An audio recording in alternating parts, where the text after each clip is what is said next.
Hello everyone, welcome back. तो Monday को हम निफ्टी को कैसे ट्रेड कर सकते हैं वो देख लेते हैं।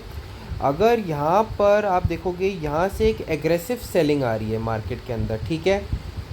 तो हमने क्या किया, यहाँ से लेकर जो ये अब एक रिट्रेसमेंट आया है, जो कि हमारा यहाँ पर ये एक सप्लाई ज़ोन बनकर आता है यहाँ पर मार्केट के अंदर।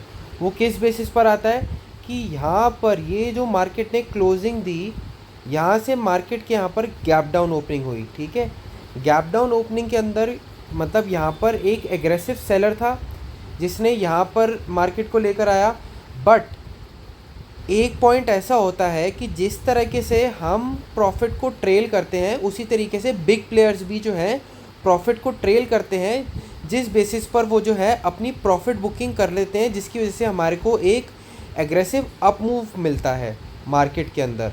और फिर दोबारा से वो एक क्रूशल जो जोन आता है, वो उसके आसपास अपनी पोजीशंस बनाते हैं और अपने स्टॉप लॉस को लिमिटेड रखते हैं, जिसकी वजह से वो एक जो है एग्रेसिव मूव या बड़े प्रॉफिट्स के लिए एम करते हैं मार्केट के अंदर, ठीक है। तो अब उसके हिसाब से अगर आप देखोगे तो यहाँ से ये एक पुल बैक था, पुल बैक के बाद ये एक डाउन मूव आया है।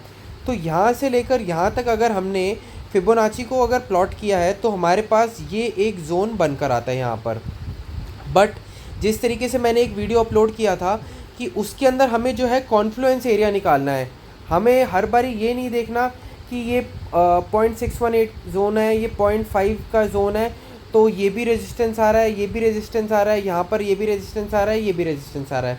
तो इस तरीके से हमें प्लॉट नहीं करना है। हमें देखना है कि कॉमन पॉइंट्स के अंदर और नियर अबाउट जोन्स कौन से आ रहे हैं जो कि एक एग्रेसिव हमारे लिए जोन्स बन सकते हैं, ठीक है। यहाँ पर अगर आप देखोगे तो ये वाला एक ज़ोन था, क्योंकि प्राइस यहाँ से नीचे आया, ये बायर ऊपर लेकर गया, नीचे लेकर गया। इट मीन्स कि यहाँ पर बायर्स के स्टॉप लॉस थे।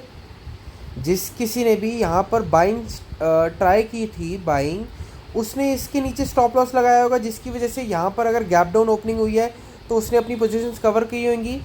और अब उस बायर की मेंटालिटी क्या होगी कि जैसे ही इस लेवल पर आएगा तो मैं सेलिंग अपॉर्चुनिटी देख सकता हूँ लिमिटेड एसएल के साथ।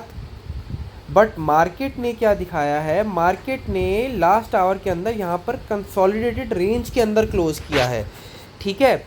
तो यहाँ पर एक ये इनडिसीजन बन चुका है, जिसकी वजह से ये प्रोबेबिलिटी हो सकती है कि या तो मार्केट फ्लैट ओपन हो जाती है और ये वाली जो जोन का जो है ब्रेकडाउन होता है, तो हमें यहाँ पर 1905 के नीचे सेल कर सकते हैं।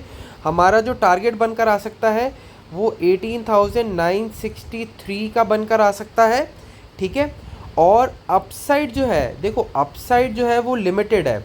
लिमिटेड इन द सेंस कि अगर ये वाला एक सप्लाई जोन बनकर आता है तो अल्टीमेटली ये 40 पॉइंट्स का जो है यहाँ पर ये एक सप्लाई जोन है, क्योंकि ये 109 से लेकर 19,070 ये यहाँ पर सप्लाई जोन है, क्योंकि यहाँ पर ये एक गैप है और ऊपर से यहाँ पर ये एक रेजिस्टेंस जोन भी बनकर आ रहा है, ठीक है ना। तो इसके ऊपर अगर मार्केट ब्रेकआउट देगा तो ये लास्ट स्विंग पॉइंट जहाँ से प्राइस एक्शन हमारा बना है, तो हमें 19,176 तक के टारगेट देखने को मिल सकते हैं। और एक्सट्रीम पॉइंट के अंदर जो ये लास्ट स्विंग है, इसका यहाँ पे जो रिजेक्शन पॉइंट अगर आप देख रहे हो 0.618 का यहाँ पर एक्सटेंशन आ रहा है, तो हमें क्या देखना है, कॉन्फ्लुएंस एरिया देखना है। तो नियर अबाउट एडजस्टमेंट करके जो कॉन्फ्लुएंस एरिया आता है हमारे पास, वो आता है 19,251 का। तो नेक्स्ट टारगेट हमारे लिए बन सकता है। बट अगर निफ्टी गैप डाउन ओपन हो जाए इस एरिया के आसपास, तो हम प्राइस देखो, प्राइस स्ट्रक्चर जो बनता है ना, एक एग्रेसिव इम्पल्सिव मूव आके उसके बाद एक रिट्रेसमेंट शो करता है प्राइस, और रिट्रेसमेंट यूजुअली 0.5 से लेकर 0.618 तक होती है, ठीक है। तो हमें हो सकता है ये रिवर्सल पॉइंट हो, जैसे कि प्राइस ने यहाँ तक एक एग्रेसिव मूव दिया है, उसके बाद अगर प्राइस यहाँ पर गैप डाउन भी ओपन होता है तो होपफुली हो सकता है कि ये प्राइस यहाँ से रिवर्सल लेके एक अपना एक हायर हाई बना दे, ठीक है। तो अगर गैप डाउन के सिनेरियो के अंदर यहाँ पर या तो दो केसेस हो सकते हैं, या तो कंसोलिडेटेड रेंज का ब्रेक डाउन हो तो हम ट्रेड करेंगे 18,865 के लिए। बट अगर कंसोलिडेटेड रेंज का अपसाइड ब्रेकआउट होता है तो 19,085 से लेकर 19,009 तक के हमें टारगेट देखने को मिल सकते हैं। या तो ऐसा कुछ हमें दिखे, या तो अगर प्राइस गैप डाउन ओपन हो रहा है एक अप मूव देके स्विंग ब्रेक डाउन हो, तब भी हम इस स्विंग के ऊपर का ऐसे ले सकते हैं। या तो प्राइस जो है अपसाइड मूवमेंटम देकर एक नीचे का रिट्रेसमेंट देके फिर अपना एक हायर हाई बनाए, तो हम इसके नीचे का एसएल लेकर रिस्क टू रिवॉर्ड के अकॉर्डिंगली ट्रेड कर सकते हैं। बट अगर मार्केट एक्सट्रीम केसेस के अंदर अगर गैप अप ओपन हो जाता है इस एरिया के आसपास, तो डेफिनेटली एक प्राइस एक्शन के अकॉर्डिंगली हमें सेलिंग अपॉर्चुनिटी यहाँ पर देख सकते हैं। या तो एक डोमिनेंट बेरिश कैंडल का नीचे का लो ब्रेक होते के साथ ही ऊपर का एसएल ले सकते हैं, या तो यहाँ पर रेंज बनने देंगे ब्रेकडाउन के साथ इन लेवल्स के लिए ट्रेड कर सकते हैं।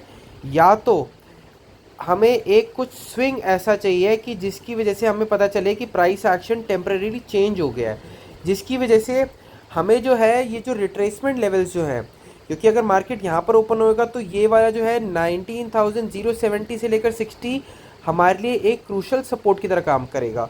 क्योंकि यहाँ पर जो सेलर होगा, अगर इन केस यहाँ पर जिसने भी सेलिंग अपनी की होगी, वो अपनी यहाँ पर बाइंग क्या बोलते हैं कवर अप करेगा, और अगर यहाँ पर टेस्टिंग होती है प्राइस की तो वो यहाँ पर बाइंग अपॉर्चुनिटी देख सकता है, जिसकी वजह से हमें जो है अपसाइड मोमेंटम देखने को मिलेगा।